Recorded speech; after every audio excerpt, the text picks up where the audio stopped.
ชอบบองกระทาแต่ละลูกหน้าได้บองกระทาสีเลี้ยงแต่นังบรอกข้างได้สมัยพันบองท่าชาวโบใช่โบกกระทาเกล่าก็บาตัวเมสซี่เมสซี่លោកយាយរស់សេរីសុធាត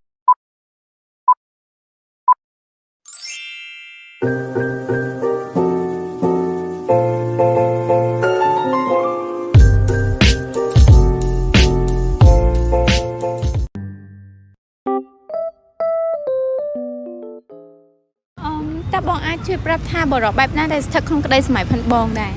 ខ្ញុំមិនក៏បានដែរទៅឆ្លាញ់ខ្ញុំអូខេខ្ពស់ខ្ញុំស្រស់អូខេតើនារីបែបណាដែលស្ថិតក្នុងក្តីសម័យផាន់បងដែរនារីដែលខ្ញុំយល់ថាស័ក្តិសមជាមួយទាំងខ្ញុំទី1គាត់មានតម្លៃគឺថាការលះបង់របស់ខ្ញុំទៅពេលដែលខ្ញុំលះបង់ទៅមនុស្សស្រីម្នាក់ហ្នឹងគាត់ព្រមទទួលវាហើយគាត់អាចថាគាត់ឆ្លើយតបមកវិញនឹងអីមួយពីទឹកចិត្តរបស់គាត់ដូចថានៅពេលដែលយើង give something ទៅគាត់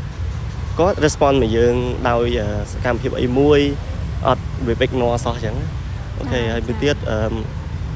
ជាមនុស្សដែលសារព្យាយាមអាហ្នឹងខ្ញុំ give value ឲ្យតម្លៃទៅគាត់គឺជាមនុស្សស្រីដែលរឹងមាំជាពិសេសនៅពេលដែលពួកគាត់ព្យាយាមខិតខំព្យាយាមស័ក្តិសមជាមួយនឹងខ្ញុំអាហ្នឹងជាមនុស្សស្រីឬមួយក៏ជានារីដែលខ្ញុំប្រាថ្នាចង់បានបរោះដែរខ្ញុំអត់ស្គាល់នេះដែរតែខ្ញុំគិតថាគឺជាបរោះម្នាក់ដែរគាត់ស្មោះត្រង់ហើយនៅពេលដែលឃ្លាតពីយើងច្រើនឆ្នាំគាត់នៅរងចាំយើងនារីក្នុងស្ដីសម័យរបស់ខ្ញុំគឺជានារីដែលចេះយល់ចិត្តនារីដែលចរិតគួរឲ្យស្រឡាញ់ចរិតកំមែមគួរឲ្យស្រឡាញ់គួរស្រឡាញ់ខ្ជូតខ្ជូតអូខេសាមញ្ញធម្មតាបានទេបងអូខេសាមញ្ញធម្មតាចុះបងគិតថាតារារូបណាដែលបងគិតថាស្តៀងទៅនឹងបរិបទក្នុងក្តីសម័យផាន់បងខ្មែរក៏អីក៏បងខ្មែរក៏បានចិត្តគេក៏បានគេខ្ញុំថាឆានវូឆៃវូអូខេថេណាចុះបងសងកាំងបងសងកាំងណាគេសងកាំងចុះបងគិតថាតារាបែបណាដែលស្តៀងទៅនឹងនារីក្នុងក្តីសម័យផាន់បងដែរខ្ញុំអត់សូវបានមើលទៅតារាស្រីច្រើនពេកខ្ញុំ interesting ទៅលើ man អញ្ចឹងអត់សូវបានចាប់អារម្មណ៍ទៅលើតារាស្រីអញ្ចឹងទៅខ្ញុំអត់ហ៊ាននិយាយថាតារាណាដែលគាត់មានអត្តចរិតស្តៀងនឹងមនុស្សស្រីខ្ញុំស្រឡាញ់បាទខ្ញុំគិតថាកីឡាករបាល់ទាត់មេស្ស៊ីមេស្ស៊ីវ៉ាវចាតារាពេជ្រសូលីកាបាទបងពេជ្រសូលីកាចាចុះបងគិតថាតារារូបណាដែលស្តៀងទៅនឹងនារីក្នុងក្តីសម័យផាន់បងដែរលោកយាយរស់សេរីសុធាចុះបងនៅពេលដែលបងជួបបរិបទក្នុងក្តីសម័យហ្នឹងតើបងគិតថាបងចូលចិត្តបរិបទបែបរបៀបលេងសើចច្រើនឬក៏ចូលចិត្តបរិបទដែលសាមញ្ញតែមើងម៉ាត់របៀបគាត់អត់លេងច្រើនទេគាត់សភាពនៅស្ងប់ស្ងាត់តែមើងម៉ាត់ខ្ញុំថាពេលខ្លះលេងសើចពេលខ្លះមើងម៉ាត់ពេលសំខាន់មើងម៉ាត់អីចឹងហ្នឹងបងលេងសើចច្រើនចាខ្ញុំចូលចិត្តបែបចលើមមិនតែមកចាក់មួយការងារលើយអរគុណចុះនៅពេលដែលបងជួបនារីក្នុងក្តីសម័យផាន់បងតើបងនឹងធ្វើបែបណាដែរតាមកលៈទេសៈបងគឺថា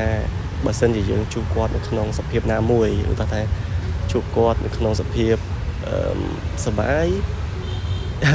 វាពិបាកនិយាយអាហ្នឹងបើយើងជួបគេយើងជួបគាត់ក្នុងសភាពមួយដែលគាត់បាក់ចិត្តដែលគាត់វាពិបាកវាទៅតាមកលៈទេសៈដែរអញ្ចឹងយើងក៏ react ទៅតាមបរិបទមួយហ្នឹងបាទហើយចុះតើបងជាប្រភេទមនុស្សដែរចូលចិត្តមនុស្សប្រុសបែបរបៀបលេងសើចច្រើនឬក៏បងចូលចិត្តប្រភេទមនុស្សប្រុសដែររបៀបស្ងប់ស្ងាត់តែមើលម៉ាត់ខ្ញុំចូលចិត្តបែបលេងសើចច្រើនដែរតែកុំលេងច្រើនពេករបៀបបើគាត់លេងច្រើនពេកខ្ញុំរៀងធុញដែរតែបើគាត់ស្ងៀមស្ងាត់ពេកខ្ញុំ ជាមនុស្សស្ងៀមស្ងាត់ចឹងទៅបើគាត់ស្ងៀមស្ងាត់ដែរចឹងទៅធ្វើឲ្យ relationship ហ្នឹងវាអត់សូវទៅមុខចឹងណាបង ចឹងបងចង់មានន័យថាមនុស្សប្រុសហ្នឹងគាត់របៀបថា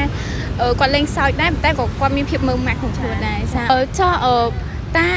បងគិតថាបើសិនជាបងបានជួបនារីក្នុងក្តីសម័យផាត់បងតើបងនឹងធ្វើបែបណា ខ្ញុំនឹងព្យាយាមស្និទ្ធស្នាលជាមួយនាងហើយនឹងព្យាយាមធ្វើឲ្យនាងបែរត្រឡប់មកមើលឃើញខ្ញុំវិញ អូខេបងឡើងលើយ៉ាងគាត់ មានអារម្មណ៍ថាសប្បាយចិត្តអត់ដឹងធ្វើមិនទេ អត់ទេអូខេបងតែបងមានបានគិតថានឹងធ្វើនឹងធ្វើមកអីចឹងណាកែការដើម្បីយកចិត្តគាត់ចឹងណា បាទនិយាយហូបដោយសារបើយើងស្រឡាញ់គេអីយើង take care យើងអីពីគេចឹងហ៎បងចឹងប៉ុណ្ណឹង អរគុណច្រើន